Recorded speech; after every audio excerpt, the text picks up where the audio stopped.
personality, it's going to be perception, and then motivation.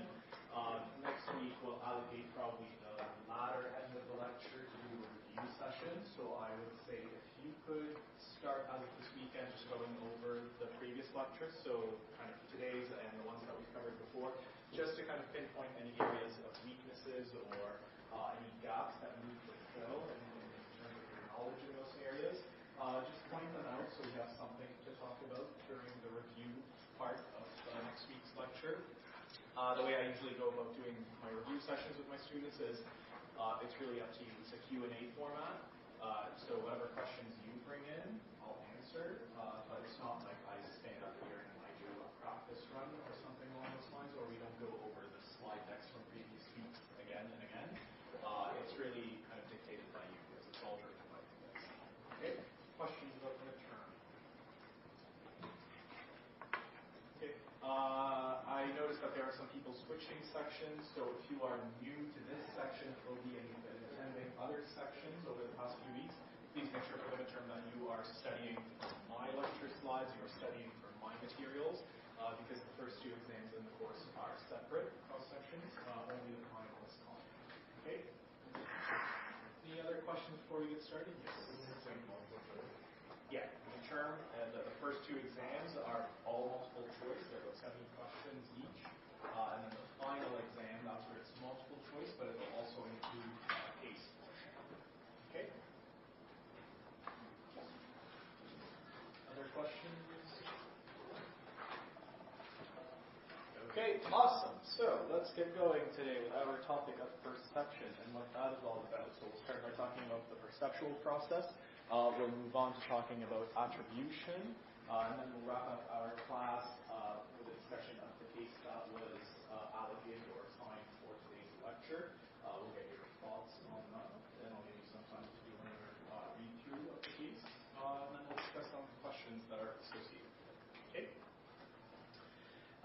So when it comes to perception and understanding why it's important, we need to understand kind of the context that we're operating within and the different environments that we operate within on a daily basis and how we relate to those.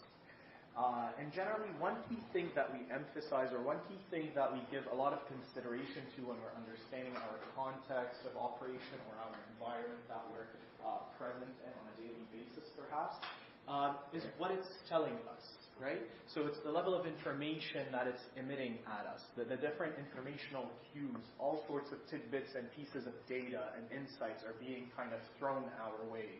They're being thrown at us. And our senses are taking them in, and we're trying to understand what they're all about. Okay? So the different people that you engage in, right? You don't know everyone. You don't know everyone in this class. You came in as a stranger, and you got to see a lot of different people that you've never met before. So they're emitting all sorts of information, right? The way they are dressed, the way they act, the way they speak, their body language, their demeanor, how they conduct themselves.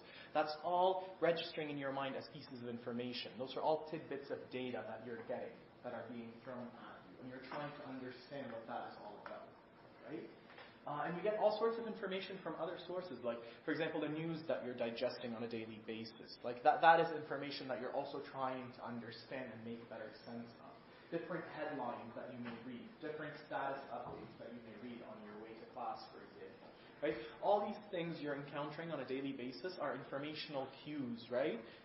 They're triggers, they're informational triggers. They're kind of small packets of data that are being thrown at you. Okay? And there's a lot of it. There's a lot of that information. There's a lot of data packets, and there's a lot of tidbits of information that we're dealing with. And human beings are quite limited in how much information they can process. So we have to keep that in mind for today's lecture, okay? We are limited. We have some limitations. We have some restraints, some physical restraints. Like, it's been proven, scientifically proven, that our brain could only handle so much information at one time, okay? So we have to figure out ways to kind of deal with that. How do we become efficient at it? How do we actually kind of build this cognitive economy, right? How do we actually know what to consider and what to not consider, okay? So we're dealing with all of that. We're going to be touching on that today in the lecture on perception and attribution. Another thing that we have to consider is that despite there being a lot of information out there, there's still a lot of unknown. So as much information as we generate in the world, as much information as we get in a certain situation, there's still always an element of unknown. There's always going to be an element of uncertainty present in the situation. And you could work towards kind of minimizing that, like you may ask more questions, right? When you're meeting someone, you ask them more questions to get to know them better, right? But that doesn't mean you're going to know the full picture. You're not going to get the 100% clear-cut picture pertaining to that person. There's always going to be some level of ambiguity. Right? And in general, as human beings, we don't like things that are unfamiliar. We don't like things that are ambiguous. We don't like things that are kind of gray, right? We like it to be more clear-cut. Right? We have that tendency. We prefer things to be clear. Okay? Because we don't want to deal with kind of figuring out people. We don't want to deal with the process of figuring out what they're all about, what their motives are they trustworthy or not, right? So that is all considered to be ambiguity, that is threatening. We don't like it. It's something that just throws us off. We're no longer comfortable. We don't feel that we're in a safe space, if you will. Okay? So that's why we ask questions. That's why we try to read as much as possible. It's also to reduce that ambiguity and to become more well-versed in the world and in the context that we operate within. Okay? And another thing that you need to know about human beings that is going to also be helpful for us today going forward in our lecture, apart from the fact that they have limitations in how much information they could deal with and how much information they could process at once, right? So they're kind of lazy in a sense, right? You don't want to deal with a lot of information. That's more work for you. That's a cognitive burden for you, right? So we have that characteristic of human beings. But also human beings don't like to be, we talked about how they don't like threats and they don't like unfamiliarity. Another thing that kind of comes along with that is they don't like their ego to be kind of blown. They don't like their ego to be pushed down. They like things that actually make them feel better about themselves, right? Human beings like something that reaffirms them. They want something that conforms to what they think. They like people to be sharing their perspective. They don't want to be dealing with someone who disagrees with them, right? Because that is considered threatening. That is considered to be something that goes against them, right? So that is weakening to that human being. So they prefer things that build them up, right? That is all better to them. It makes them feel better about themselves, okay? So keep those two characteristics or these two perspectives in mind, and we'll see how they're going to play out in our lecture. Now, our perceptual process, we already started alluding kind of to what it's all about and how it helps us. But perception is that process of assigning meaning and assigning order to all the different things that are being delivered to our system by our senses. Okay? And they help us understand our environment. So you're starting that process of interpretation. You're interpreting all these informational cues, all these different signals that are being delivered to you by your senses, right? And you're starting to assign order and meaning to them. Okay? They help you understand your environment better. Okay? They give you a better read on your environment. And the reason why perception or the perceptual process is quite significant to study, and it's something that we are interested in organizational behavior, is because oftentimes, and probably even the majority of the time, people act or people make decisions or they behave on the basis of what they perceive their reality to be and not necessarily the actual reality itself, right? Sometimes it may come close. Your perception of reality may be close to actual reality itself, but most of the time you could depend on the fact that somebody will be acting, behaving, or making a decision on the basis of how they perceive reality, right? So there's a level of subjectivity to it, right? It's painted by them, by their own experiences. It's affected by that person's perception and their perspective on life, okay? So it's how they go about seeing the world, right, that is going to predict how they behave. And that may not always align with reality itself, right? And that's why sometimes you may have two people arguing over one problem, right? And there's a certain reality to that problem, but they both see it very differently. And that's why they never come to an agreement on it, because they're kind of operating on different wavelengths, right? They're seeing it from two different perspectives, and they're not really kind of hitting that nice medium where they're seeing on the same level, okay? Because their perception is different. The way they go about perceiving this problem is very different. And we're going to be talking about what dictates that, or why people see things different. When it comes to the perceptual process or perception as an act or as an activity, It has three components, okay? And those are the perceiver, okay? So let's say we're at a networking session. I walk in and I am seeing, oh, there's a lot of strangers. So I am the perceiver. I am going in and I'm going to be introducing myself and getting to know all the other people, right? I am trying to understand what those people are all about, okay? The target is the second component, and that's maybe somebody that I approach in that networking session, right? I'm going to meet people, to network with them. I approach the first person, maybe that person is my target, right? And third, we have the situation in which we're operating within, right? So a networking session, a classroom, the workplace, right? And that tells us something, right? All these situations have certain norms, certain rules, certain traditions, certain expectations that come with them, right? The way you act in class is going to be very different from the way you act in a networking session. It's going to be different from the way you act at home. It's going to be different from the way you act at work, right?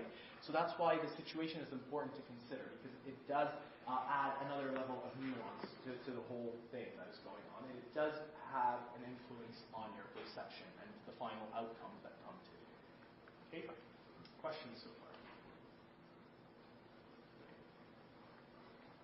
To give us a better idea about what the three components or the three key players in our perceptual process are all about, we're going to go over some of their characteristics. So first we have the perceiver. So that's the person who is kind of taking in all these informational cues, the person who is doing all the analysis, the person who is understanding what is going on out there, what is going on in that networking session, right? Perceivers, usually, their perception is affected by some key things that are quite important, and they could really dictate how this interaction is going to go about. Okay? So one thing that affects them, one thing that affects their perception, is their past experiences, right? So previous experiences they've had at networking sessions in the past might dictate how they go about behaving in this networking session, or how they treat people in this networking session, right? Because past experiences build expectations, right? I went to a networking session 2 years ago. It didn't go so well, so I'm coming to this new networking session in a very pessimistic mood. I don't think I'm going to get much out of it. Okay, so you go in with that mindset because you have a certain expectation built already in your mind based on your past experiences. Another thing that influences perceivers' perceptual process, or how they go about perceiving their situation or the objects or the targets in the situation, are their needs. Right? So if somebody is really in need of something, if something is really lacking, a certain resource is really lacking, and they can't fulfill it, right? It's going to put them in a certain mind frame. They're going to be seeing things differently. They're going to be weighing their pros and cons. They're going to be weighing their alternatives, and their decision making is going to go very differently than when resources are abound, right? When you're in a situation where there's a lot of limitations, that puts you in a certain frame of mind, and you approach things differently, right? So if money is tight, let's say, right, you're in a certain frame of mind and how you're making your decisions, you're going to be more cautious about your spending, right? So you're perceiving different things, different alternatives differently. Maybe you have a bit of a tougher assessment there when you're making a purchase. Okay, so needs are also critical when it comes to perception. And another thing is emotions, right? So the emotional state that we're undergoing, that we're in the moment, we're in a certain situation, right? If we're in a positive state, we're likely to see things under a positive light. And if we're in a very negative emotional state, we're going to see things in quite a negative light. We're going to be more pessimistic. We're going to be more picky about how we make our decision in that situation. So your emotional state does dictate how you go about perceiving your world and your environment that you're operating within. Okay? Another thing about perceivers, and that is something that we've already started alluding to a bit earlier on in the lecture when we were talking about the kind of two things to keep in mind, the two key assumptions or the perspectives to keep in mind, is this whole idea of perceptual defense. Okay? And perceptual defense refers to kind of this tendency that we have as human beings, or the tendency within our perceptual system to safeguard us or to defend us or to save us from information that could be considered threatening or could be considered unfamiliar, right? So oftentimes when something, doesn't conform to what you like, or it kind of doesn't agree with your perspective, or it doesn't agree with your value system, let's say, you have a tendency to kind of ignore it or not assign it any priority or any sort of significance or any sort of weight. You don't consider it that much, right? So even as human beings, just the way we work, the way we function, the way our mind functions, it does safeguard us from anything that's unfamiliar, from the unknown, right? We don't want to deal with that. We want to be dealing with things that are familiar, things that are going to boost our ego, things that reaffirm us, right? Anything that's different, we don't want to deal with that. That's more work for us. Now, the second component of the perceptual process is our target, and that is perhaps, let's say, somebody that you approach at the networking session, or somebody you've never met before in class. Okay? Targets are usually ambiguous. We call them ambiguous, and that, if it's somebody that you've never met before, then you don't really have much information about them. You don't know what they're all about. You don't know their background. You don't know why they're at that networking session. So we say there's a level of ambiguity, there's a level of uncertainty about this target. And perceivers usually are open to actually kind of putting in some effort to understand what this target is all about. And that's what we call resolving that ambiguity. So perceivers are generally proactive about resolving the ambiguity that is characterizing targets. Okay? And even targets themselves try to release some information. They try to emit some sort of information that could guide you, right? That could tell you kind of what they're all about, right? So yes, I'm in a networking session. The first thing a person you're approaching is probably going to say is, where they work, which company they're affiliated with, where they're from, perhaps, right? So they release some pieces of information, and then you're also proactive about resolving more of that ambiguity. Okay? And lastly, we have the situation, which we already also alluded to. And the importance of the situation is in the context that it bears, and the influence that context in itself kind of bears on the situation. It could be really powerful in providing us with more information. Okay, so let's say I went to a networking session for finance professionals. I am going into it with that expectation that I am most likely going to be meeting finance professionals, right? So it adds that level of information. So if I go up to you and chat with you as a potential person to network with, I'm making the assumption, or I'm going and perceiving you as someone who works in the financial world, right? So that the situation could be really helpful in adding some level of information or some level of familiarity to what we're doing. Okay? One thing about us when it comes to perceiving people and how we deal with that relationship between person and situation, we also have this tendency to view people the same way across, or to view people differently based on the situation. Okay? So if I meet you in a classroom, I'm going to perceive you in a certain way, but if I meet you at a coffee shop for the first time, I'm going to perceive you in another way, right? If I meet you at a bar for the first time, I'm also going to see you in a different light, right? So depending on the situation that you have that encounter or you have that interaction in, right, you're going to be seeing the target differently. You're going to be perceiving them in a different light, okay? Because you're getting a whole different context that's adding different pieces of information to your interaction, okay? Questions about the characteristics of our components that make up the perceptual process? Okay, cool. Now, some more things to give us a better framework to understand kind of those things that we talked about earlier, as in why are human beings lazy when it comes to processing information, and why do they like their ego to be boosted? Why do they like things that reaffirm them? One thing that relates quite a bit to perception and kind of interacting with others and how we go about making judgments and making decisions that pertain to people on the basis of how we think of them or how we view them, central to it is the concept of identity and the concept of self-concept. Okay? So how you perceive yourself, but also how you perceive others. Right? And we're going to start by talking about self-concept, right? And that's kind of how I perceive myself and where I drive my identity from. How do I understand who I am as a person and what I stand for? And how do I position myself in society? How do I, put my image out there, right? What am I presenting to people in society, right? That's what we're tapping into with this self-concept model, okay? And some key things to know about it is that self-concept, right, how we define ourselves or how we view ourselves, has three characteristics. And those are the three C's: complexity, consistency, and clarity. And then there are four different processes that help us kind of derive that self-concept or dictate how that self-concept comes through. Okay, and we're going to be touching on both. To start with, we're going to understand a bit more about kind of what characterizes our self-concept and how we go about defining or understanding our image and what we are and what we stand for. Okay? So the first thing that we know about our self-concept or how we conceive ourselves is we are complex. Our identity and our conceptualization of ourselves is that of complexity. That's the first characteristic. We are quite complex. A major reason for why we are characterized as complex, or our identities are complex, is because we occupy multiple identities in life, right? So you're a student, but you're also potentially a part-time employee, and you're also a brother or a sister, and you may be a partner to someone, right? So you're occupying all sorts of different identities and roles in life, okay? And that's why our self-concept is something that is complex, okay? You're deriving your sense of identity and your sense of being from a variety of different sources, okay? Right?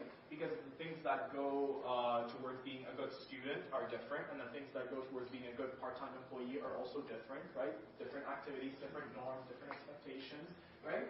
So you're dealing with a whole array of things that define you, okay? And all these things are housed within you as a person, and you're deriving your conceptualization or your self-concept from that. So that's why the first thing is that it's complex. And the more identities or the more roles you occupy in life, the higher the complexity, obviously, right? Nothing groundbreaking, okay? More roles I occupy in life, more concepts I occupy in life, the more the complexity, okay? The more you do, the more well-rounded you are, though, okay? So that's another benefit that we need to consider, okay? So yes, you're wearing different hats in life, but also that's going to make you a well-rounded person, right? So that's why we say, yeah, sign up for a co-op program as a student, because it's going to give you more experience, it's going to enrich you, it's going to make you a better person, it's going to make you more well-rounded and more comprehensive, you're going to have more to offer, right? It's going to enrich and widen your perspective. So yes, it's more complexity, but also it's good in a way. You can't ignore the benefits of that, okay? So keep that in mind about that complexity, okay? You could also argue that there might be some downsides in that when you're occupying so many things and you're driving your identity from all sorts of places, could you potentially get tired up to some point, right? Could you potentially kind of run into a situation of burnout or fatigue because you're occupying multiple roles in life, okay? And one of those roles kind of don't always match, so that's something to keep in mind. And that's actually quite a good leeway or segue into consistency, right? The second characteristic of our self-concept is that of consistency. And what we're saying here is when the different roles we occupy in life and when the different identities we hold kind of are consistent or aligned, right? They rely on the same personality traits. Your level of diligence is really applicable to all of them, right? When there is that level of consistency, that's good. It's making it easier for you. So yes, you may be occupying different things in life, different identities and different roles, but if they're all consistent and they all operate on the same basis, that's going to make things much easier for you. Okay? But imagine you're occupying different roles in life that require absolutely different skill sets and absolutely different traits. That is going to be burdensome. So that's a situation where you might end up being burnt out. Okay? And the last characteristic of our self-concept is that of clarity. And that's kind of tapping into this whole idea of, over time we get to know ourselves better. We become truer to ourselves, and we become more authentic. We get to know our identities better, and we understand the different roles that we occupy in life and the different identities that we occupy in life. We start understanding them better. We understand how they fit together. We understand what we require to balance them all together, right? So you gain better clarity surrounding, who you are as a person in life and how you manage the different roles and the different identities that make you or that shape you into the person that you are. Okay? Questions about the self-concept and its characteristics? Okay. Now, we talked about also as part of the self-concept model that we said that there are 4 processes or mechanisms that work in defining our self-concept or work in tandem or together to help the self-concept come to be. And the first one we're going to be talking about is self-enhancement, right? And remember when I told you that, as human beings, we like things that reaffirm us. We like things that portray us in a positive light. We like information that confirms our perspectives or aligns with our perspectives, right? That is referring to that idea of self-enhancement. And that we have that tendency, we have a drive to always be promoting ourselves. We want things that reaffirm us. We want things that protect our image. We want things that always portray us in a positive light. Okay? Because that makes us feel good as human beings. right? And that may shape the interactions that we engage in and how people approach us or how people perceive us. Okay? It definitely has some positive outcomes in, you're going to be feeling better about yourself. It might, boost your performance, let's say, or you're going to be feeling better in the workplace. You're going to be better adjusted as a person. You're going to be feeling mentally better, but also physically better, and that may translate into good performance outcomes. Okay? You're going to be more confident, right? So you're going to be more risky. You're going to actually kind of voice your arguments. You're going to speak up in the boardroom, right? You're not going to stifle your opinions. Okay? So it has positive outcomes. We can't ignore the positive outcomes it has. Okay? But you don't want to take it too far, right? Self-enhancement is good, right? It could lead to good things, but you don't want to take it too far to the extent of like narcissism. Okay? We don't want your narcissism to be kind of off the scales. Okay? We don't want you to have like very self-inflated views of yourself to the point where it kind of ruins your interactions with others. Okay? We want it to an extent where it's actually positive for your outcomes. No? You're good? The other process that's at play, or the mechanism that's at play, is that of self-verification. In that we're always kind of working towards, or we're always seeking to maintain that self-concept, right? And we can do that in a variety of ways. One key way is through the people we affiliate with, right? So if I am trying to put out the image that I am someone who's very intelligent and I'm someone who's very business savvy and I engage in modern day conversations surrounding modern business trends and phenomena, I'm probably going to want to affiliate with a social circle that also reaffirms that, a social circle that gives me the check mark that, yeah, I definitely belong here. This is truly verifying my self-concept. I truly am that person because I am getting along with that social circle that is all about that. I perceive them to be like that, and I think I am like that, but this is that additional check mark that, yes, I am like that. Okay? So you're always seeking that confirmation. You're always seeking that stamp of approval in a way. And that, like, yes, you're right. You do have your self-concept figured out. Okay? You're not delusional. You do have your identity kind of in check and figured out. Okay? So that's the key thing that dictates or that happens in self-verification. And the third mechanism or the third process that's at play is one that is more evaluative. Okay? So in verification, I'm just kind of like making sure that I'm not delusional. Yes, this is my self-concept. I'm making sure that aligns and everything is good. I'm not making anything up. But now some things that help us kind of evaluate that and help us truly reaffirm that, this is truly who we are, and this is truly generating positive outcomes. Those things fall under, or these criteria fall under that concept of self-evaluation.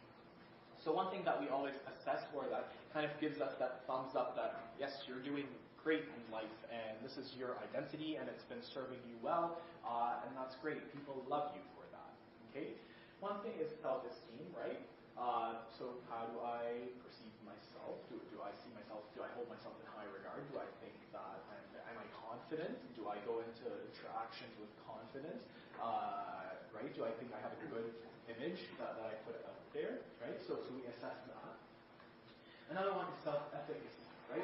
And that is one pertaining to kind of your performance, right? Are you good at what you do? Okay? So when we say you're high in self-efficacy, and that, are you able to perform at a high level? Right? So we also care about that, right? Am I a good accountant? Or am I really a bad accountant who doesn't even know how to add 2 plus 2? Okay, so self-efficacy pertains to kind of how we perform and whether we are able to deliver in terms of performance. And lastly, we have that locus of control concept. And locus of control taps into whether you think that your outcomes in life, you have authority over dictating them. Right? It taps into this whole idea of agency. Are you someone who could control your own destiny? Or do you feel that you're powerless? Do you feel that so many external factors actually could get in the way or they dictate your life? Right? When you have an internal locus of control, right, that means that you believe that you have authority over your own life. You have authority over your own outcomes in life. So that's good, right? People have an internal locus of control.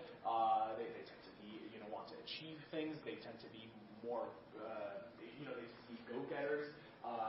They take risks. They make decisions, right? So we want to see that internal locus of control. People who have an external locus of control, people who believe that, no matter what they do, they can't, control their life. It's always the situation. They tend to be stressed out more. They tend to perform not as well at work. They tend to be blameful, right? You're always blaming the world. You're always externalizing the blame. You don't want to see that. This is self-efficacy. Is it the belief that you can do something, or is it the fact that you can do something? It's more so the belief and kind of having that confidence in yourself that you are able to perform. So it's just like something that you can do. Like if I say I think I can jump off this building and not die, like obviously. I would say let's be more realistic.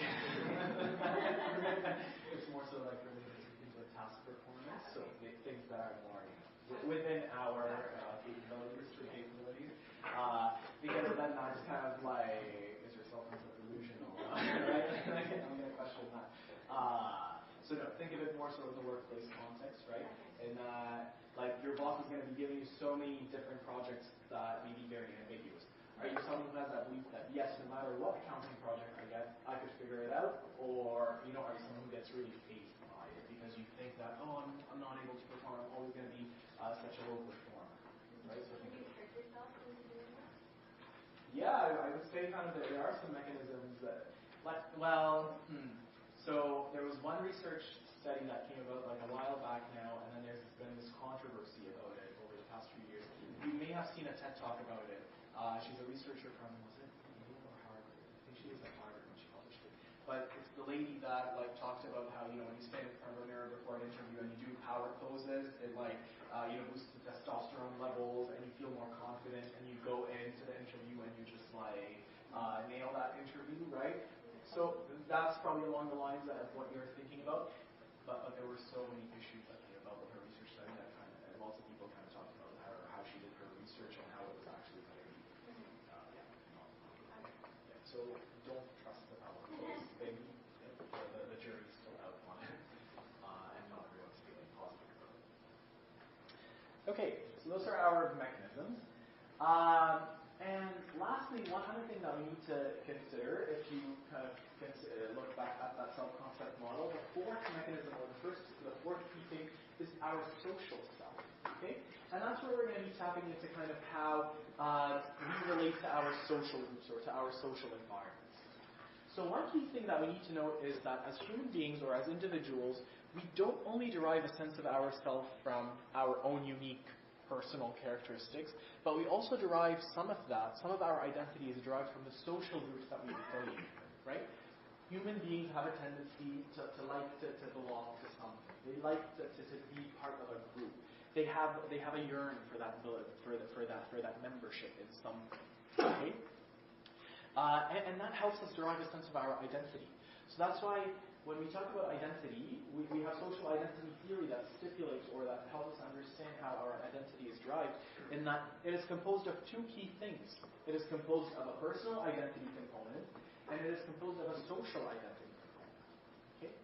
Our personal identity is derived from very unique personal characteristics that are unique to us. Okay? So you as a person, you have certain unique characteristics, and that's what makes you who you are as a unique person. But there are other parts of you. There's a whole side to you that is derived from the social groups that you affiliate with. So you're a Ryerson student. You derive certain characteristics from being affiliated with that group, with that social group, right? That you derive a sense of your identity from that belongingness to a certain social group. Okay? So that's how we perceive ourselves as human beings. We perceive ourselves from a unique standpoint as who we are as individuals, but also on the basis of the groups that we affiliate with, and more importantly, the characteristics that define those groups, right? So each group has certain characteristics, okay? And we tend to take those characteristics on. So we start believing that we embody those prototypes of that group, right? So if the Ryerson student has a certain profile, right? The Ryerson student is a go-getter. The Ryerson student is so diligent, right? You start taking those characteristics and applying them to yourself, right? You absorb them.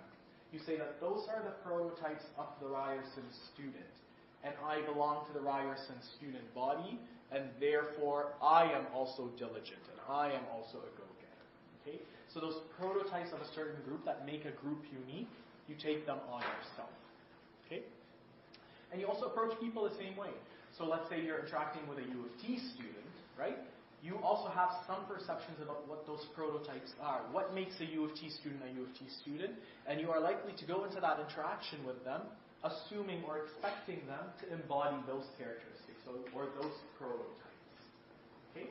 So it goes both ways. You perceive yourself like that, but also you do the same mechanism when you're dealing with others. Another thing that goes on here when it comes to ourselves as social groups, we always tend to see our social group, our own personal social group, we hold it in higher regard. We see it in more favorable ways. Okay? And we always tend to look at external groups, external social groups, as being less than. We tend to discount them. Right? You know, you're an outsider. I'm the insider. My group is better than yours because simply I belong to it. And I don't want anything that crushes my ego. I want things that reaffirm my ego. So I make myself believe that my group is better than yours, regardless of what the reality might be. Okay? Now, one question that always comes about is, could the reverse be true? Could you ever turn against your own group? Right? And we do have research that shows us that actually, yes, there are situations in which people, even though they technically belong to a certain social group, like let's say based on their ethnic group, based on their gender, let's say, right? By virtue of that, they do belong to a certain group, or they identify with a certain social group. But there are situations where they might turn against that group, right? And we have research from the political science field that uncovered this thing or this tendency that when people perceive that there's a predominant social order or a predominant system in place in society, right? Where, you know, one ethnic group, let's say, is viewed more favorably than another ethnic group, or it's tends to be given more superior status and the other is given an inferior status. Let's say you happen to belong to a group that is socially viewed as being inferior. You are more likely to turn against your group and start kind of trying to fit in with the superior group, right? You may hear about this, so we're actually, I have an example about this, that we often hear, for example, you know, women, for them to be able to secure leadership positions in organizations, they have to take on more masculine kind of behaviors, right? So they have to show some level of aggression, or they have to show some level of, I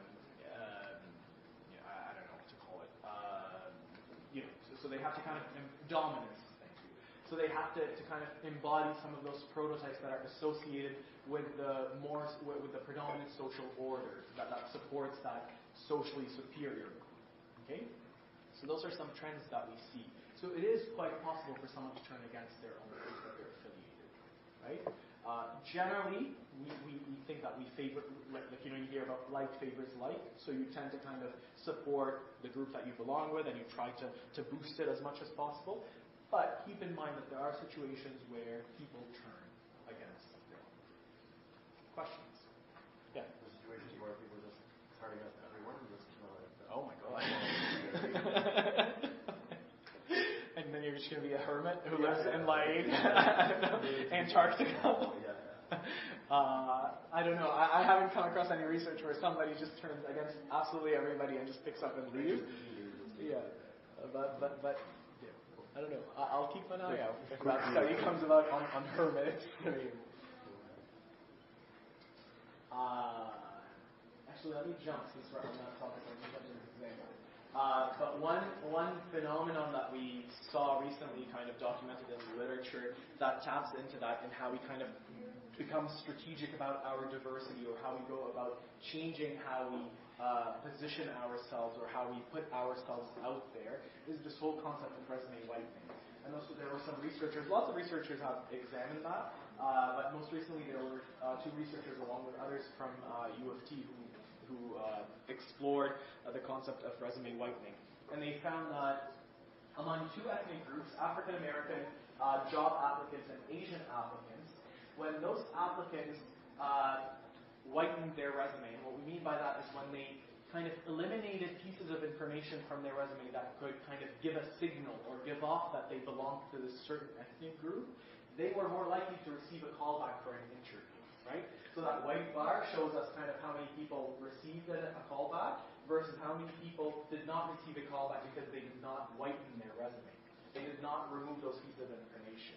So that could be things like you volunteer for a charity that is affiliated, or that or with a diversity group that goes towards supporting a certain ethnic group, right? So those are kind of triggers. Those are informational cues for somebody to review your resume to start building all sorts of assumptions about you, right?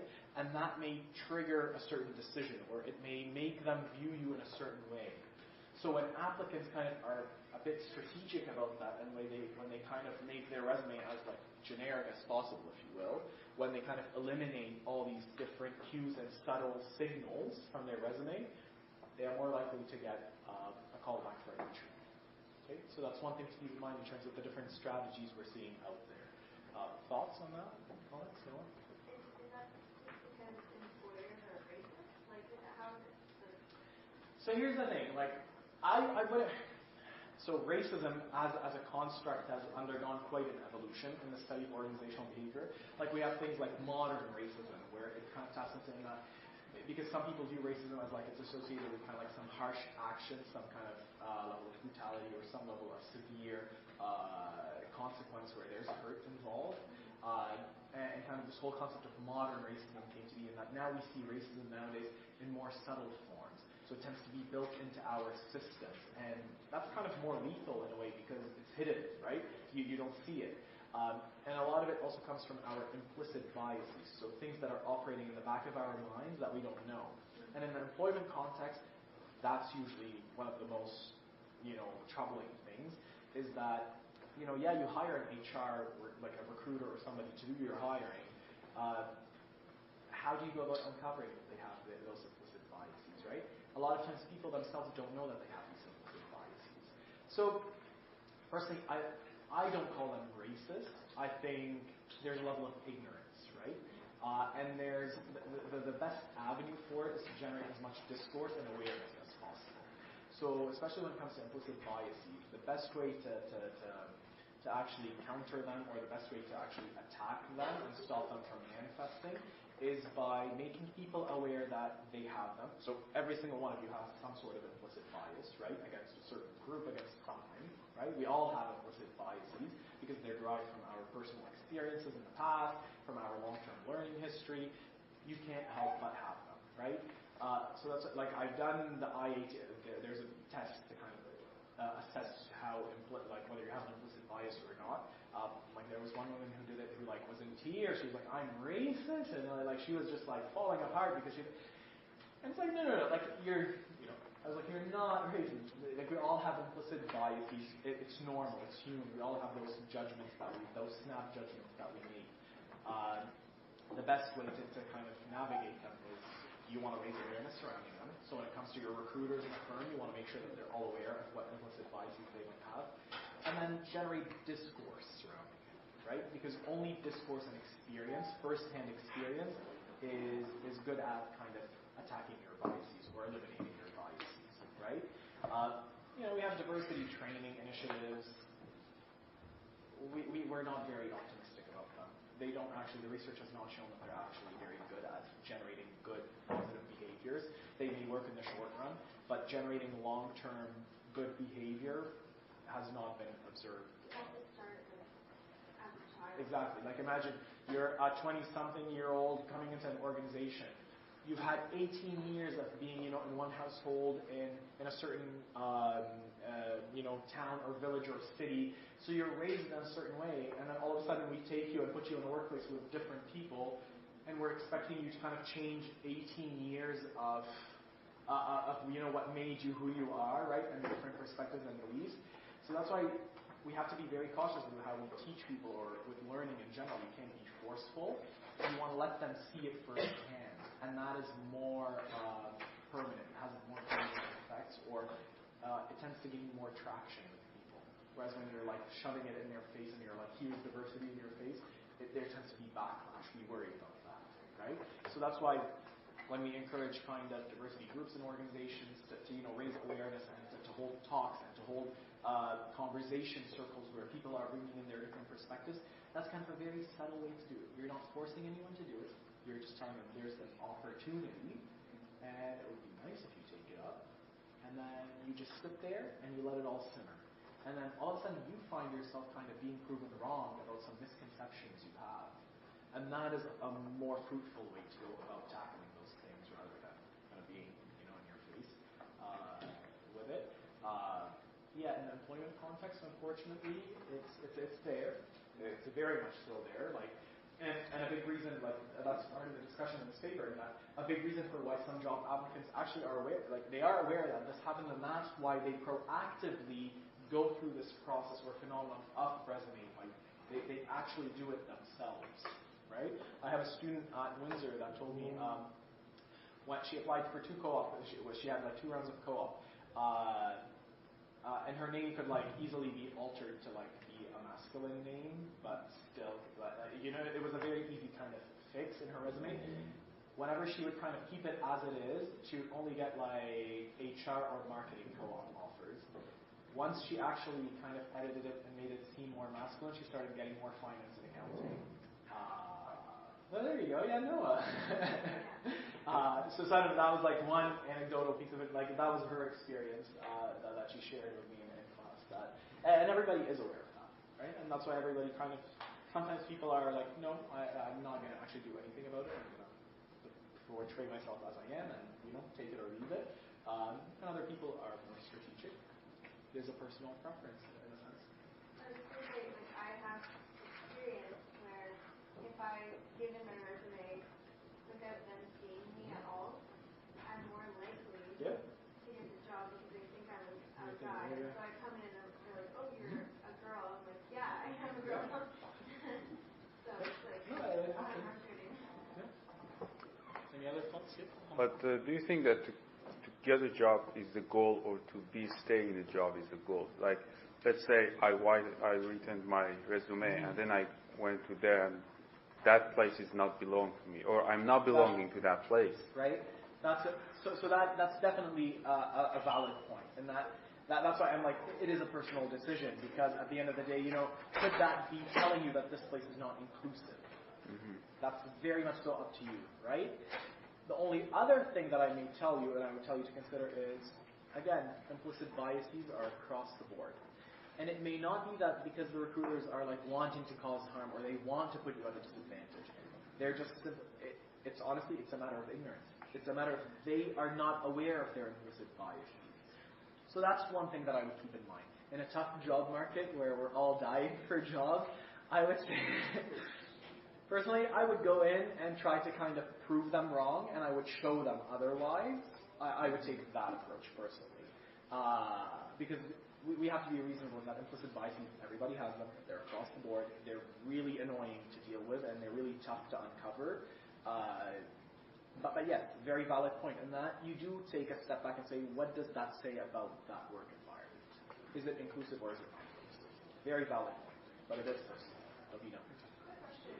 So last class we were talking about how when we apply for a job, that employer wants someone who works well with their team. Mm-hmm. By doing this, doesn't that take away some aspect of how you can get the right job that fits you? Sure, yeah. I always advocate for recruiters need to go about selecting applicants in a more comprehensive way. They need to understand your story, your life story, and how you shaped yourself to be the person that you are today. Unfortunately, in the business environment that we have, because there's so much restraint and such limited time, recruiters don't have time for that. So that's why you hear about certain strategies like when it comes to selection. Some recruiters, because they have 600 resumes for one job, some of them just kind of take half of it and out the window you go. We're only focusing on the other half because they're everybody's qualified nowadays. Everybody is likely to kind of give us the skill sets we need. So we're just going to make it easier for us. There's all sorts of things going on to make it easier, and it's simply because we have so many restraints, time restraints, cost restraints. We figure out all sorts of efficiencies to do it. But yes, ultimately, if we're advocating good human capital management and human capital strategies, yeah, you should definitely be getting to know your applicant, like the comprehensive applicant, the well-rounded applicant who's gotten experiences from a diversity of places, and not somebody who's kind of showing you a very generic resume that is safe, in a sense, right? Or that you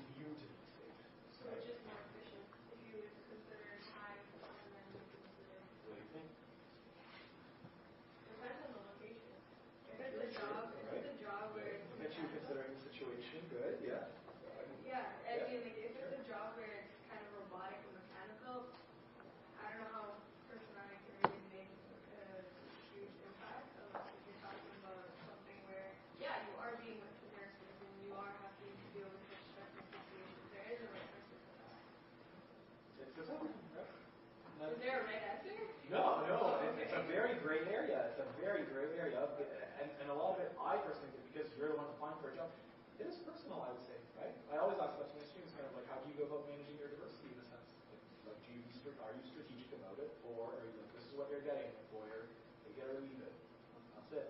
I think it is a point of reflection for everyone, because everyone has some sort of level of diversity. It is up to you to decide how you want to portray that and incorporate that. I think some. Okay. Where were we? Okay. So, to give us a better understanding of the perceptual process and the different activities that go into it, we already touched on quite a bit of this, but this is a good framework that helps us kind of picture it better and understand the different steps that go into it. Okay? This is not in your book, by the way, but it's a very helpful one, so that's why I included it. This slide deck actually is quite different because I'm not a fan of how your book teaches perception, so this is my take on it. So we have Bruner's model of the perceptual process, and it really maps out how it is that we go about perceiving our, objects or targets or the environment that we're in. And the first thing that we do is, we're going to a networking session, let's say, we're encountering unfamiliar targets, we're encountering strangers, new people that we don't know much about. Okay? At first, we are very open to resolving that ambiguity, right? We talked about that. We're very open to receiving all sorts of informational cues. We're very open to get a better understanding of who that person that we're engaging with is and what they're all about. So we're very open to resolving that ambiguity. We're going to be asking questions. We're going to be deciphering, what their body language is saying, what the way they're dressed, what that says about them. So we're proactive, right? So that's the first thing that goes on. And then we start kind of receiving, or we start picking up on pieces of information that resonate with us. Things that we consider to be familiar, things that we could make sense of. They're not unfamiliar anymore. They're things that we understand and we could easily digest, right? And that's great. So I meet somebody at a networking session and they're like, yeah, I'm a Harvard graduate and I work at an investment bank and I've received so many promotions over the past 7 years and I'm doing quite well in life. And you're like, oh yeah, no, like Harvard graduates, my past experience tells me, or like what I know about them is that they're generally smart people to go to Harvard. So you start building this categorization or this image of the person, right? You start imagining them to be someone based on your perceptions and based on your preconceived notions. Okay? And that's why you start only focusing on pieces of information that conform to that, pieces of information that go along with that image. So yes, Harvard graduate, seems very intelligent, very diligent, very successful in their career, working for a great bank, making so much money. Yeah, it makes sense. Nothing standing out here. Like it all conforms. It all aligns with what I would expect. Okay, so you have that crude categorization process going on. And remember, human beings are lazy, right? We don't like a lot of new information. We don't like to be dealing with a lot of ambiguity. So because you've already built this image that you're comfortable with, you become less open for more information. You limit yourself, right? That's it. I know who they are. I know what they're all about, even though it was only 2 minutes of questioning, but I feel like I know who they are truly, and now I'm ready to kind of like engage with them full on. Okay? So you start limiting yourself to new information. Let's say this Harvard graduate tells us as part of this conversation, oh, I committed ethical misconduct. I committed white-collar crime during the 2008 financial crisis. Right? You discount that. That's all pieces of information that goes against the grain. It's not something that aligns with that crude categorization that you already started for yourself. Right? It's adding more work for yourself. You're literally questioning as a human being, you're sitting there and you're like, oh my, if I'm going to be tapping into those 2 key details that are negative, what am I going to learn about this person? I'd rather kind of keep portraying them in a positive light, and I'm going to go with this positive image. Maybe that white-collar crime they committed wasn't anything serious anyways, right? So you become very much still less open to new pieces of information. And you only seek information that is only going to build this image up, right? Information that is consistent, information that is reaffirming. Okay? And those are the key mechanisms that are at play when we're perceiving a situation or a target. So that's why we say our perceptual process is selective. That is one key characteristic, in that we don't take in all pieces of information. We're picky. We pick and choose which pieces of information we're going to take and digest or analyze, and which pieces of information we leave out. Okay. One way that one characteristic that helps us understand that is that of consistency. So that last one. And remember, it's because we want to build a consistent image that aligns. We don't want anything that deviates. So you only select pieces of information that build that image up. Nothing that goes against the grain. You like that consistency. And the final characteristic is that our perceptual process is constant, right? And what we're saying here is that essentially we don't like to give the benefit of the doubt to people. If we view them in a certain way from our first interaction with them, we're lazy. We like to expect them or view them the same way across all interactions.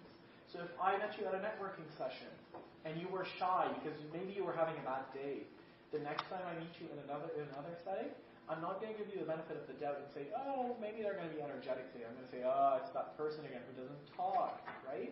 So we have that constancy. Our perception is constant, right? So that's why if you get off on the wrong foot with someone, right, you don't give them the benefit of the doubt the second time. You don't expect that your interaction is going to go positively. You go in with that bias that it's going to go negatively again. Now, to wrap this portion up of the lecture, we need to address the faultiness of our perception. We've been alluding to it a lot, in that it's not error-free, right? We have all sorts of mechanisms and all sorts of strategies that we implement to kind of get through the process of perceiving others and situations. But we have to keep in mind that it's not error-free. There's a lot of inaccuracy in how we go about making sense of our world, right? So we were talking about how, recruiters go about making their job easier by kind of just reading out resumes willy-nilly, right? That's an inaccuracy, right? They're not really doing their job fully, okay? They're going through some sort of short circuit or efficiency to make it easier for themselves, okay? And that is one way you could understand biases. Biases are kind of inaccuracies that result from trying to make things more efficient, from trying to make your perception more efficient, or trying to, speed up your perceptual process. So you rely on past judgments, you rely on hunches, you rely on emotions and feelings, even though those are not robust evidence. Okay? So some common biases that we see are the primacy and recency effect. So you rely on kind of, the first 30 seconds in the job interview. They tell you, you have the first 30 seconds to make a very good impression, a lasting impression. So if you ruin that 30 seconds, the person might see you in a negative light throughout, right? Or the handshake. If you might get off on the wrong foot if you show them that you have a very weak handshake in the first 10 seconds, right? Whoop, bad impression, right? So that's kind of that primacy effect. Or sometimes it could be the other way around. You have a great interview process, and at the end you say something racist or ignorant, right? You're leaving them with that. You're leaving the room with that, right? So you painted a negative image of yourself in that. I mean, that's okay, very good situation, but sometimes you may do something that is, silly or not really shouldn't be accounted, but some people may assign weight to it at the very end.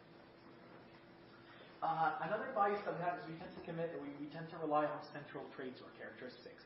One example of that is physical appearance, right? So taller men are more likely to get higher wages. They are more likely to get more leadership positions, right? We have economic research that proves that. Okay, we have research that shows us that there's an anti-obesity bias in recruitment and selection in organizations when it comes to the hiring process. Okay, so we do focus on these kind of showy signs, the way we dress, the way we act. Those are all central traits that are very easy to pick up on. We also tend to kind of derive or generate implicit personality theories. And that's where we start we take one trait, so let's say the person is showing some great level of intelligence, but we also automatically assume, because they're intelligent, they're hardworking, they're diligent, they're honest, they never commit white-collar crime, right? So you build kind of that theory about who they are, what their personality is like. And then we have projection, and that's when, you may think a certain way, or you may believe a certain thing, and you think that everybody else in this classroom or everybody else in your social group is also the same way. So you say you're projecting onto others, right? So you think in a certain way, you have certain traits, you have certain beliefs, feelings, and emotions, and you start assuming that is mirrored. Everybody else in your social group or everybody else you're interacting with also has those things or believes those things. And lastly, we have one very common one, is that of stereotyping. So that's when we fixate on one characteristic that, you've seen it, in one person from a certain social group, and then you take that, extrapolate it, and apply it to everybody who belongs to that social group. Okay? One concept that is also relevant to that is that of stereotype threat, and that is, similar to resume whitening, in that the job applicants were aware that employers may be biased towards them, right? So we have research studies that look into, men and women going into taking a math exam. Okay? Before they both go into the math exam, they're shown a statistic in that 60% of women do poorly in math assessments. And then when they show them that, women are more likely to underperform, even though their cognitive ability levels might be high. But when they actually go into a setting, into an exam when that statistic is not shown to them beforehand, women perform kind of just as well and even better. Right? So that is that stereotype stereotype threat acting, in that you kind of internalize a stereotype that is out there. And even though your performance, generally could be good, you might be a very good performer, but because you internalize it, you get caught up in it, and you start believing it yourself, and you start thinking, oh, because I'm a woman, I am going to perform poorly on this test. So we have research that shows us that the stereotype threat kind of, when you're aware of a stereotype that's out there, and you start internalizing it, it does actually derail your performance. Okay? Questions? Okay, let's take a 10-minute break, and we'll come back to do attribution. Hello? And attribution focuses on, or really taps into, the way we go about understanding why it is that we saw certain behaviors. We start assigning causes or motives to certain behaviors that we observed or that we perceived. So I saw something in a particular situation. I saw a certain person act in a certain way. I'm trying now to attribute. I'm trying to understand what caused them to act in a certain way or in a certain demeanor. What is their motivation to act in that way? Okay, so that is essentially what we're trying to answer in attribution. Okay, and usually the answer is one of two things. It's either a dispositional or an internal attribution, or a situational, or also known as external attribution. Okay? A dispositional or an internal attribution is basically saying that the behavior that I observed, reported by somebody, like the way somebody acted, is because of something unique to them. It is something within them, within their disposition, within their motivation, within their ability, and that is why they acted that way. Okay? So this employee reported low performance. It is because they have minimal performance ability. They are not very good as accountants. They don't know how to add 2 plus 2. So that is why they are reporting low performance. Okay? It's dispositional. It's internal. It is unique to that person, him or herself. The other side of it is it could be a situational or an external attribution. And that is when it's beyond the person. Right? So it's something that is within the situation, within the external environment. Right? So this person is showing low performance because their leader, their team leader, is not clarifying expectations. Right? They set them off on the wrong track by not clarifying expectations. That person could be very smart. They could be a great accountant. But when they entered the job, their leader did not clarify what is expected of them very clearly. Right? And that is what got them that low performance score. Okay? So it is something beyond the person. It is something external. We're attributing this behavior, this low performance, to something beyond the person. Okay? And with attribution, we're essentially answering it with one of this. Is it the situation or is it the person? Okay? Now, in trying to figure that out and trying to answer, is it dispositional or is it situational? Is it internal? Is it external? We ask ourselves 3 questions or 3 cues. Okay? So we use 3 cues to understand or to figure out if it's dispositional or situational. The first one is the consistency cue. And here we're essentially asking ourselves, does this person exhibit this behavior all the time? Is it on a regular basis? Do we see it often? Okay? So emphasis is on time. Emphasis is on frequency and consistency. Okay? If it's high consistency, okay? So if they are showing this behavior all the time, on a regular basis, in a consistent manner, then it is something within them. It's a dispositional attribution. It's an internal attribution. Okay? The second one is the consensus cue. And that is one that is really kind of tapping into a comparison between that person who is behaving and other people around that person. And you're comparing. You're saying, is it only that one person who is behaving this way, or are other people also behaving that way? Is it only this one person who is showing me low performance scores, or are all other employees in the workplace showing low performance scores? Okay? So when we have low consensus, okay, essentially it's saying there's low agreement, low commonality, that's unique to the person. So it's dispositional, it's internal. Only that one person is showing low performance. It's not a trend that is common across the board. Okay? And another thing, or another cue, the last cue that we need to consider is that of distinctiveness. And the distinctiveness cue, don't confuse it with consistency. Distinctiveness cue emphasizes the types of situations. Okay, it's not about time, it's not about frequency, it's about the types of situations. So here we're asking ourselves, does this person exhibit this behavior at work, at home, with their friends, with their coworkers, at networking sessions, at a coffee shop, at a bar, right? So you're seeing if this behavior only comes to be in certain environments, or is it across all environments? Is this person shy only at networking sessions? Or are they shy at home, at school, with their friends, at a bar, at a coffee shop? So the emphasis in this one is on the situations, on the variety of situations. Whereas in consistency, it's emphasis on time, emphasis on frequency, on the regularity. Okay? When we have low distinctiveness, okay, so here, what we mean by low distinctiveness is that the behavior is not distinct to one situation. It's across the board. That's why it's low distinctiveness. It's across the board. It's common across all types of situations. Then it is something within the person.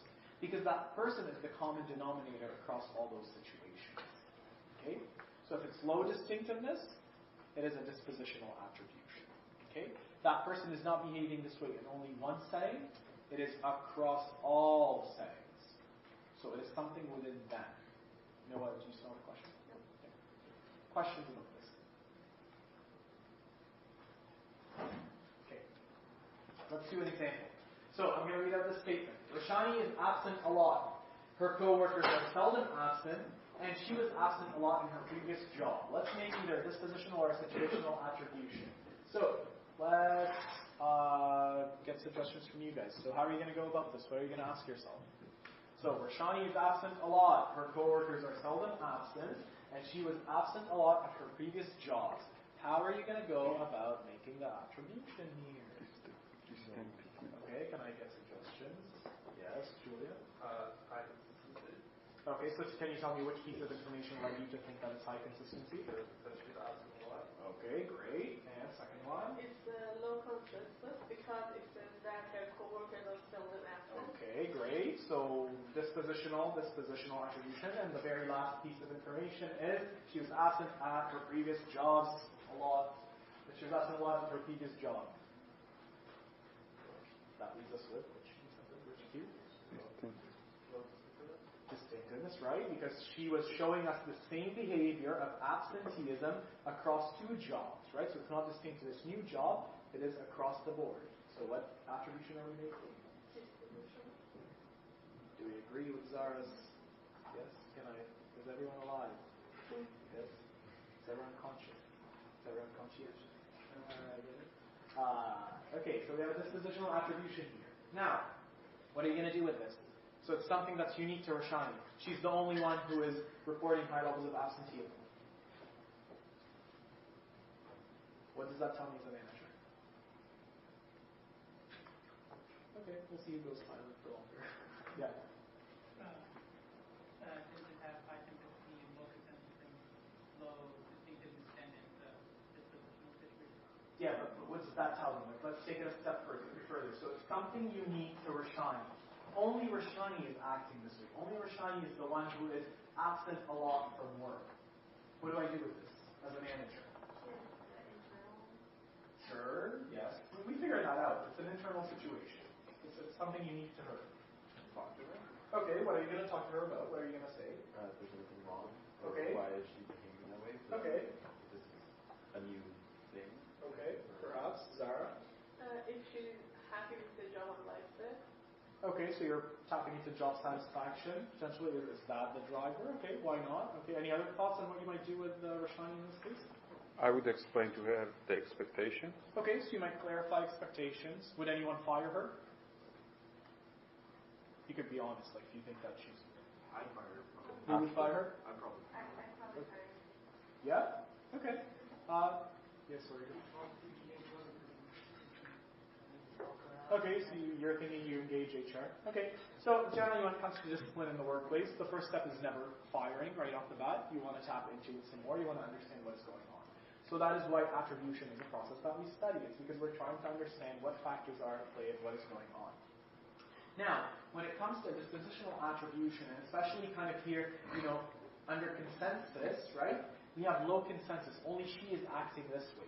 So it does raise the question of deviance. Is Rashani being deviant? Or is she being counterproductive? Or is there something more to it? Right? Is she acting this way because she wants to harm the company? Or should we tap into the details some more? And should we try to figure out what is at play? Okay? So that is why we never take firing as the first step. We want to understand what her situation is. So she seems to have a unique situation. That's your tidbit number one.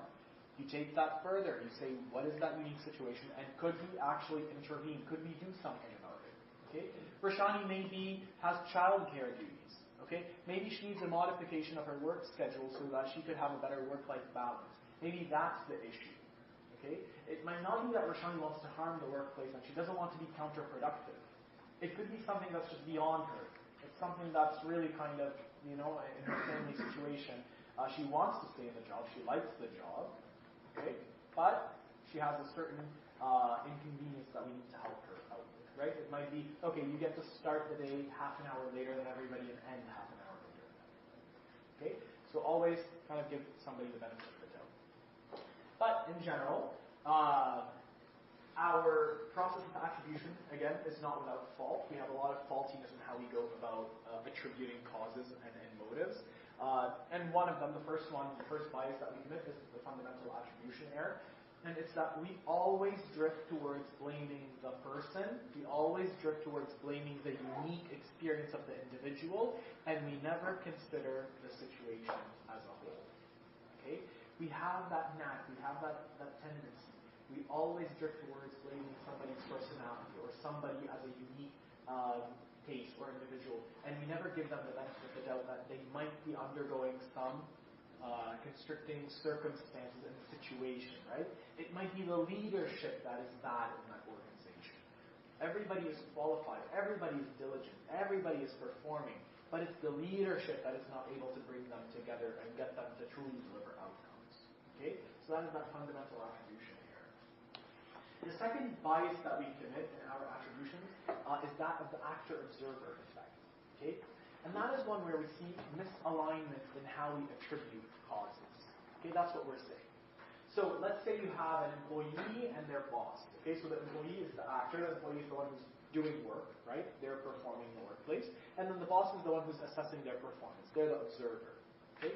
Let's say the employee is showing low performance. Okay? Employees or actors have a tendency, right? Because we don't like to have our egos crushed, we like to reaffirm ourselves. They tend to externalize the blame. So they will blame the situation. And the boss, what the boss does, they will kind of externalize the blame and they will blame the employee, right? So that you will have the employee saying, I'm not doing well because the leadership is bad in this organization. And then the boss will say, the leadership is great in this organization. It's actually you who's a bad performer. Okay? So you have a misalignment in attributions. The actor sees it in a certain way and the observer sees it in a different way. Okay? They don't always see the same side of the coin. They don't always they're not operating at the same wavelength. And another bias that relates a bit to that and kind of helps that come to be is that self-serving bias.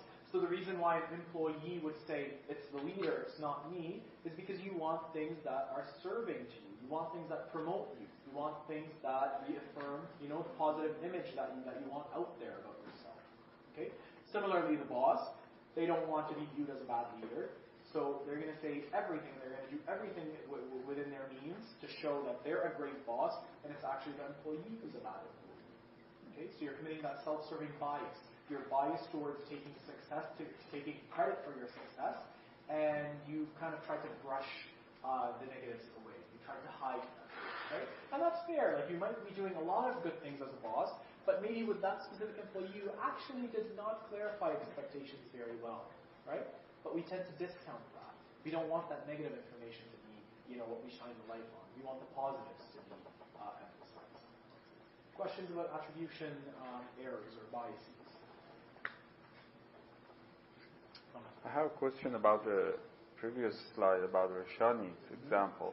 Is it the employee's responsibility to come with solution? Like, she absent a lot, so she has to come to the manager, say, this is my situation, or the manager should figure out what's going on there? I mean, it would be nice if the employee was proactive about it, because then you might have a manager, let's say you have a bad manager who's like not very educated in HR or OB, they might fire her right off the bat. Mm-hmm. And then you have a lawsuit on your case, potentially, as a firm, right? So you don't want to deal with that. So it would be nice if kind of the employee was proactive about it and kind of, approaches the manager and says, I'm going through these circumstances, how can you help me with that? Yeah. It would be nice. But ultimately, we want to encourage a two-way conversation, I would say, all the time. So that's the benefit of always having one-on-ones with your employees, essentially. Thank you. Questions? Okay. So now we're going to jump to the case. How many of you have actually read the case before coming to class? Great. A whopping 4 people.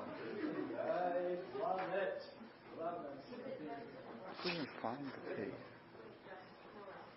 Where is the case? In the book, you can get it in the book. It should be, yeah. On the book? Yeah. So we should buy the book, though. It's up to you. You can also pay attention in classes. If you take good notes here. I know, but he said who looked at the case. So where can I find the case if I don't have the book? On the book, I don't think it's online. That's for sure. Free.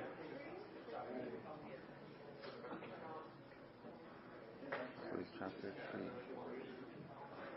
Okay, can I get you guys to read through this? Let's take a minute or two to read through this. Write any notes you need. In 2 minutes or 3 minutes, I'll skip to the next page to finish it. So do that.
Okay, are we ready to discuss this? Yes? Okay, so does somebody want to kind of give us a brief summary as to what is going on? So, what are some of the key pieces of information that we should consider in doing this analysis? So, what stood out to you, Noah? Obviously, there's two different perceptions of Okay. information. Okay, other people, what did you also read in this case? What are some things that stood out to you? How when Gilman wanted, how when Gilman believed Rochelle was very happy about receiving the job, but in fact Rochelle wasn't very happy and he didn't see that and was suspended. Okay, so the job offer or the lateral move is what you're talking about. He was happy about offering her the lateral move, but yes, and she was not. couldn't Okay. see it, Yeah. Okay. Yeah. There was a lack of discourse between them. Okay. Other stuff that we observed? Okay, so if we were to kind of tackle that first discussion question, and that we're using our knowledge of stereotyping now and self-concept to explain what went wrong here. Let's say stereotyping. Could you see potentially any room for why stereotyping may have been committed here, Dylan? Like the previous experience she had was her previous employer saying woman couldn't take the heat. Okay. So maybe her overall perception on the situation was more biased. Okay, beautiful, amazing, right? So we have an example of stereotype threat in that in a previous company where she worked, right? She had a negative experience because women were perceived to not be able to take the heat. And she found herself all of a sudden in a situation here where she performed well and she was ready for that next step, that higher level in the company. And she was like, I'm probably going to run into this again, right? They're probably going to perceive me to be someone who could not take the heat, right? So you have a situation here where she was expecting a stereotype to be generated towards her, right? She was undergoing stereotype threat here. She was afraid of that, okay? So that was operating in her mind. Are there other things that could lead us to see why there's more stereotyping going on here? I would ask you, do you think her boss actually stereotyped it against her or towards her, or was there no stereotype committed? What do you think? So regardless of the previous company, so Dylan talked about kind of like how she brought that in with her from her previous company, but we're dealing with this company, High Dairies. Do you think the current boss actually showed any signs of stereotyping? What are your thoughts? No. I would say no, where he had good intentions. Okay. Okay. Yeah, what are your thoughts? I could just be like making this up, but he sometimes men in the workplace don't always give women like the platform to speak their own or like make their own decision and speak their own voice. Okay. He kind of just like assumed Okay. the decision, assumed what she wanted. Okay. That's kind of like a patriarchal thing. Okay. So maybe that ties into that concept surrounding discourse, and that there was no discourse, or sorry, Matt's point surrounding that there was no discourse that happened. So kind of maybe the manager assumed and kind of stereotyped Yeah, in he that. asserted his dominance. Okay, But perhaps. it might not have been because she was a woman. It might just be because he was the boss. Okay, perhaps. Okay, that's a good point, right? Okay, yeah. Well, he worked as a marketing research coordinator too. That's so the I guess he saw that if this is his career, so also got this hers. Okay. Intentions of it. Okay, right. And let's talk about kind of the discourse piece and the different positions, right? So what was his thought process behind that, giving her that position? Like it actually? boosted his career, so he wants to give it to her to boost Okay, her career. right. And why did she not see it that way? So that was his perception. What was her perception, Danielle? I think her self-concept got in the way. Thank because you. Yeah. She now has a tainted self-concept because of her previous employer. Okay. But this boss, she has given no reason for her to think that he believes the same thing Okay. the previous one does. Right. But all of a sudden she found herself kind of like, oh, it's a lateral move, so what does that mean? Does that say I'm not as good? Is my identity under threat here, right? So that's how you can relate it to that self-concept piece, and that she derived a great part of her identity from being somebody who excels in the workplace, and she felt that, she was primed to be, maybe a higher up manager. She was primed for that next step, and she was proud of that. But all of a sudden she found that identity or that self-concept was under threat because it was kind of a lateral move that was perceived to be a lower position on her end. She's moved to a coordinator position, right? When actually her boss actually saw it completely differently. Her boss kind of said, my personal experience was that when I did that, it gave me more breadth, and that was what helped me actually become a top manager and actually get a better understanding of the whole firm, right? Any other thoughts on this, on how we can bring in self-concept and the whole like the differences in perception here? Dylan. I don't know if it was what she heard about the job or just what she perceived it to be, but like she said it was like behind the, I can't remember what the word was. Behind the scenes, kind of. You're not making decisions. Okay. Yeah, I think just how she perceived that, maybe it just seemed as a lower. Okay. Great. Yes, so those are some of the pivotal points here that we highlighted. So we have some issues pertaining to kind of like, oh, it's a blow to my ego, it's a blow to my self-concept and my identity. I'm someone who's successful, I'm someone who's delivered great performance, and all of a sudden I'm being kind of told like I have to take this route, which seems to be a lower route, right?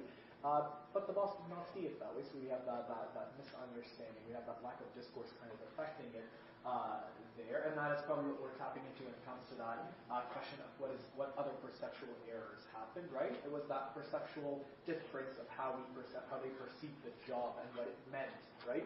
So what that job meant to her identity, right? She perceived it quite differently than how her boss perceived it. Her boss thought that was going to make her more well-rounded. It was going to help her kind of wear different hats in the organization and become a well-rounded person.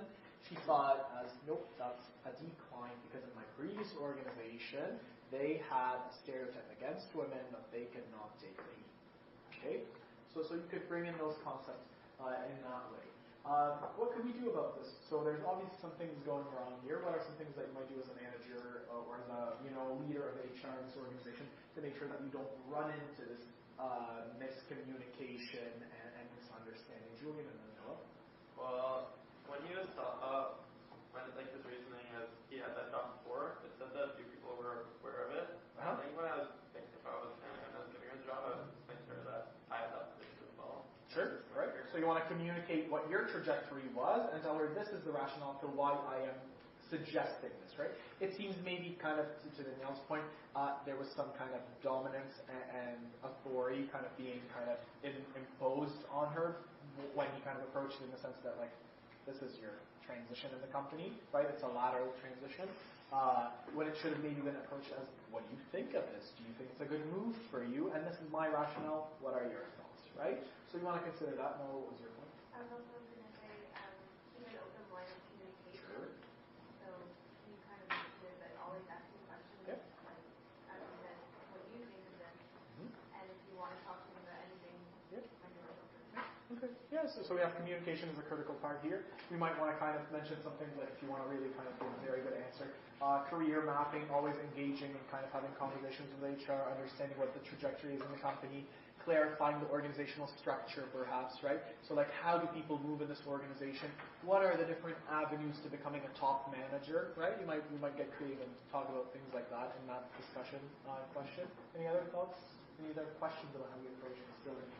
Maybe to add to the communication, maybe your boss could have talked to her privately before the meeting instead of going to Sure, yeah. And it could have been done informally, like how do you feel about the success that you reported? What do you want to do with this success, right? Like you can approach it in so many ways just to kind of acknowledge, right? You can even talk about acknowledgement, right? Acknowledgement of success. Because she may have also conceived it as, oh, again, they're stereotyping women as they can't do anything good because it seems that this like success that I reported got downplayed, perhaps. So you can even talk about that here. Okay. Any other thoughts or questions? Okay, so do your thing, wrap up, same place up here. Please flatten